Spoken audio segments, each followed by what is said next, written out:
आई अंबाबाईच्या चरणी ठेवलेला आहे नवीन आणलेला पूर्णपणे कॅमेरा आणि आई इथं करते मस्त मध्ये पूजा. आई कसं वाटतं तुला पूजा करताना? भारी वाटतंय ना की बाबा माझ्या पोरानं एवढं काही नाव कमवतोय, समजायला नवीन नवीन गोष्टी दाखवतोय. तर ही असते आमच्या गरीबाच्या घरची काही पूजा.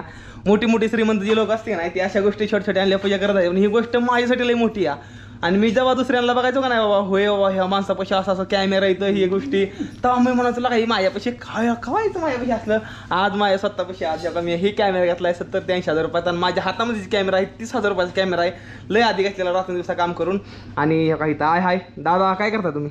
टोपी टोपी घातल्या काही तर वडिलांनी टोपी घातलेली आणि हे आमचं असं काहीतरी घर ही बघा असं घर या. आणि मला दाखवायला कसल्या कुठल्या गोष्टी वाटत नाही काय लाजबीज, कारण की सांगतो गोष्ट शेतकऱ्याचा कोरबाय आणि पोरगाय आणि शेतकऱ्याच्या घरामध्ये समजा गोष्टी असते ते तुमच्याच घरात असते असं चमूचंपळ पडलेलं. तसं मला काहीच वाटत नाही, कारण की जी आहे ती आहे. आता लोकांना दाखवण्यासाठी मी कुठनं नवीन गोष्टी मोठे मोठे आणू. लवकर महागारेपर्यंत बांधकामाला पाया खांदा एवढं फॉलोवर करा युट्यूबला इंस्टा फॅमिली. हा काना आता एवढं केलं एवढं घराचं पत्र काढायचं एवढं बघा समधी मिळून फॉलो करून जाऊ आपल्या भावाला. हे पूजा केली ह्या नवीन सेटअपची. आता पुढलं व्हिडिओ समजा ह्यानं येणार नाही तर दादा कसं काय वाटतंय? बरं भारी वाटतंय ना? बोला सपोर्ट करा. हर हर महादेव. हर हर महादेव.